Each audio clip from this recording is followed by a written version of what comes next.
আসসালামু আলাইকুম বন্ধুরা, সবাই কেমন আছেন? আশা করি সবাই ভালো আছো আর সুস্থ আছো। আমি আল্লাহর রহমতে ভালো আছি আর সুস্থও আছি।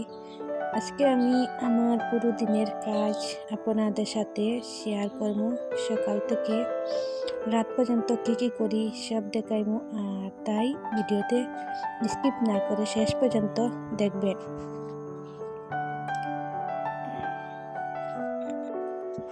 তো আজকে সকালে ঘুম থেকে উঠলাম, উঠে আগে একটু ফ্রেশ হইলাম, ব্রাশ ট্রাশ করলাম, তারপরে জলটা খাইলাম।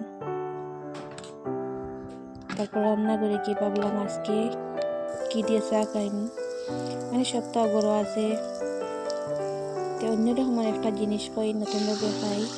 ঈদের সময় খাইলাম হান্দেশ, এখন মানে মন জানা হল হান্দেশটা খাইতাম। তো আমি জালো হান্দেশটা বানাইলাম।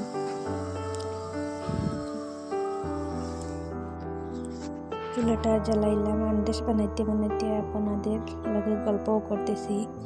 গ্রামের সকালটা একদম অন্যরকম লাগে, পাখির ডাক, ঠান্ডা বাতাস। তারপর আন্দেশটা রেডি হইল, আমার মেয়ে আর তার বাবার ডাক দিলাম। আমরা সবাই একসাথে বসে চা খাইতেছি। এই ছোট ছোট মুহূর্তগুলি আসলে সুখ। মেয়েটা নানান কথা কয়, হাসে, এই সময়টা খুব ভালো লাগে আমার। চা খাওয়া শেষ করে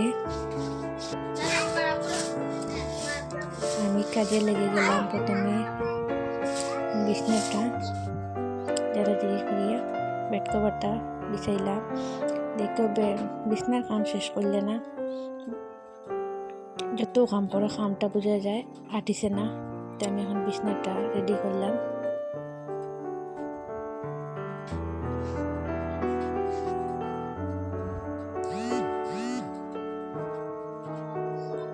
আর আমি এটা জাড়িলে না বিছনা, আমার বিছনাও ঠিক করা পুরা না বোঝা যায়।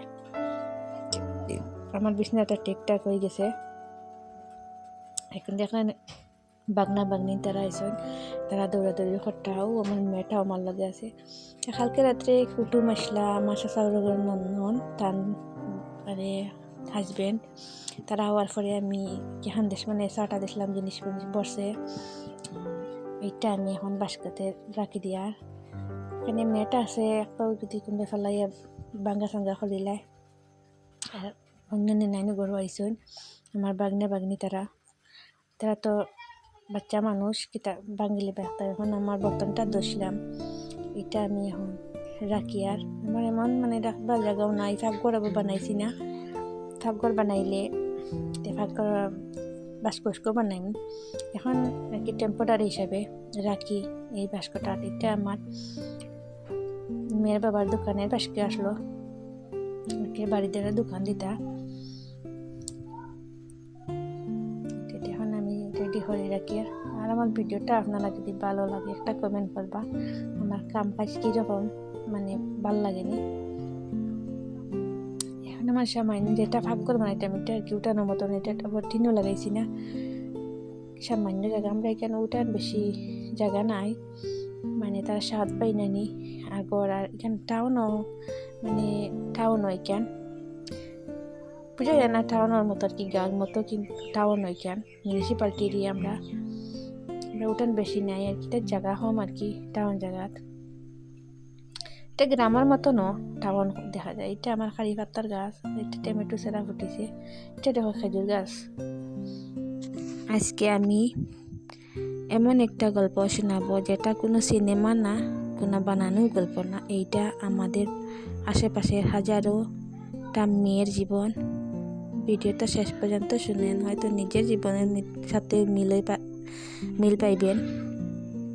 একটা মেয়ে ছোট থেকে বড় হয়, স্বপ্ন দেখে, সে ভাবে একদিন তার একটা নিজের ঘর হবে, একজন মানুষ থাকবে যে তাকে বুঝবে, তার পাশে থাকবে। বিয়ের দিন মেয়েটা হাসে, কিন্তু ভিতরে ভিতরে একটু ভয় থাকে। নতুন মানুষ, নতুন সংসার, সব কিছু নতুন। বিয়ের পর সে নতুন বাড়িতে যায়, প্রথম সব কিছু অচেনা লাগে। সে চেষ্টা করে সবাইকে খুশি রাখতে, ভুল না করতে। সকাল সকাল উঠে রান্না করে, ঘর পরিষ্কার করে, সবার দেখে রাখে। কিন্তু ধীরে ধীরে সে বুঝতে পারে তার নিজের ইচ্ছা, তার নিজের স্বপ্ন সব কিছু একটু একটু করে হারাইয়া যাচ্ছে। সে আর নিজের জন্য বাঁচে না, সংসারের জন্য বাঁচে। এইখানে সবচেয়ে বড় কথা, যদি তার স্বামী তার পাশে দাঁড়ায়, একটা ছোট কথা বলে তুমি ভালো করতেছ, তাইলে সেই মেয়েটা হাজারো কষ্টের মধ্যেও হাসতে পারে। কিন্তু সব মেয়ের কপালে এটা থাকে না। অনেক স্বামী আছে যারা বুঝে না স্ত্রী সারাদিন কি করে, কত কষ্ট করে, একটা ধন্যবাদ দেয় না। মেয়েটা কিছু বলে না, চুপচাপ সব সহ্য করে। রাতে সবাই ঘুমাইলে চুপচাপ কাঁদে, কারণ সে জানে তার কষ্ট কেউ বুঝবে না। তার উপরে সমাজ সবাই শুধু বলে মেয়েদের সহ্য করতে হয়, কেউ বলে না মেয়েদের একটু ভালোবাসার দরকার। তারপরে একদিন সে মা হয়, তার পৃথিবীটা বদলে যায়। সে নিজের কষ্ট ভুলে যায়, শুধু সন্তানের কথা ভাবে। এইভাবে একটা মেয়ে শক্ত হয়ে যায়, সে দুর্বল থাকে না, সব কষ্ট সহ্য করে, সংসার ধরে রাখে। আমি একটা কথা বলতে চাই সব স্বামীদের কাছে, আপনার স্ত্রী শুধু কাজ করার মানুষ না, সে আপনার সাথী, আপনার জীবনের অংশ। তার পাশে দাঁড়ান, একটু ভালোবাসা দেন। আমি একটি মেয়ের কথা জানি, সে সারাদিন কাজ করত, কেউ তাকে গুরুত্ব দিত না। কিন্তু একদিন তার স্বামী বদলাইয়া গেল। সে বলল, তুমি আমার জন্য অনেক কিছু করো।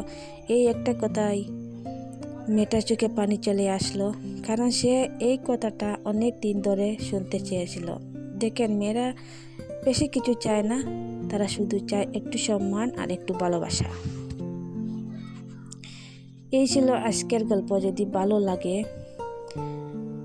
একটা কমেন্ট করে জানাবেন, আর এমন আরও গল্প শুনতে চাইলে আমার সাথে থাকবেন। আমার জলটা আসলো, কালকে জলটা দিছে না, আজকে জলটা আইসি। আমি জলটা লইয়া এখন পাইপটা লাগাইছি। আমার কাপড় চোপড়, বেড কভার এটা তুলছে আজকে, আর একটা বিছাইছি।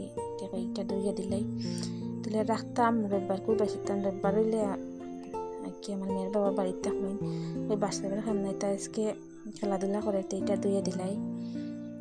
কি বাথরুমও যাই কি তাই দূরে, তাই বাথরুমও আমার সবসময় জল সানাসানি করে।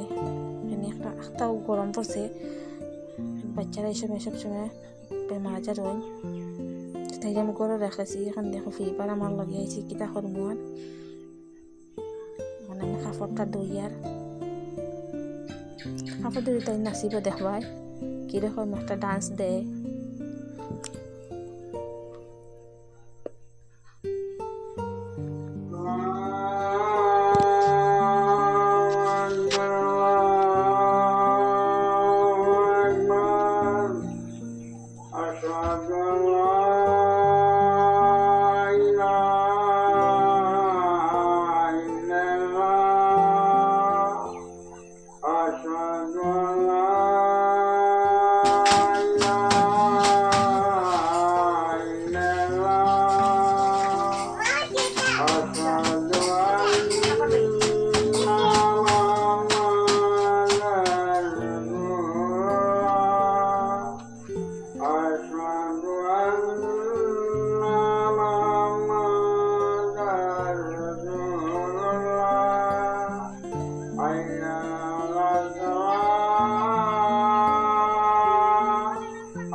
এটা জোহরের আজান।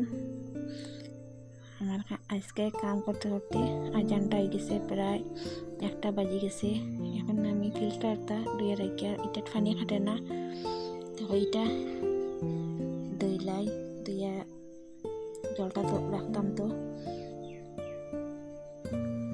আমার মেয়েরা সবসময় আমি ফিল্টারের জলটা খাওয়াই, গরম করে খাওয়াই। তাই গরমের দিন এখন বেশি গরম দিলে আর কি ফিল্টারের জলটা গরমও যায়। আমার ঘরে আবার সারটা দেওয়া হয়েছে না, একটা পানি লো আমার শেষ হয়ে হওয়ার পথে। এখন আমি কাপড়টা রোদে দিয়া এটা আর কি বাথরুম আমাদের একটা বস্তা ইটা ধুয়ে রাখছি। আর এখন বেড কভার আর আমার মেয়ের কাপড়টা ধুয়ে রাখছি মেলিয়া দিয়া। টান রোদ উঠেছে, এটা শুকাই যাব।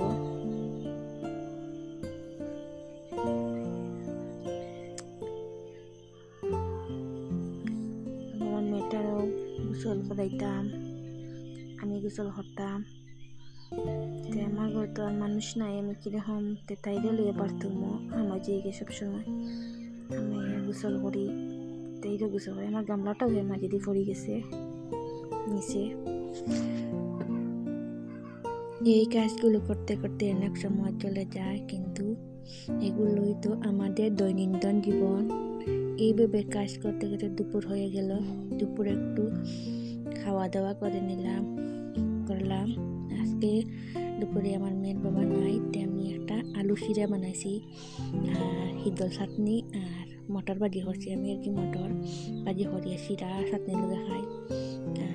রাত্রের তরকারি আসলো মসুরের ডাল আর খসির মাংস সামান্য আর একটা ভাজি করছি, ওটা দিয়ে খাই লিছি। রাত্রের তরকারি রান্নু, এখন আমি একলা খাইতাম তো দেখো ভাতটা খাই। আর আমার মেয়েটা আমার লগে আছে, এখন আমি ভাজি দিয়ে ভাতটা খাই। আর এটা খসির মাংস আর ভাজি খসি বেগুন দিয়ে আর ছোটো আলু দিয়ে আর মরিচ মানে ক্যাপসিকাম মরিচ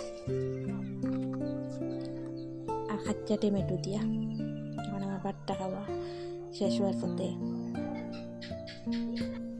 ভাতটা খাওয়া শেষ করে আমার মেয়েরে লইয়া প্রথমে বিশ্রাম নিলাম।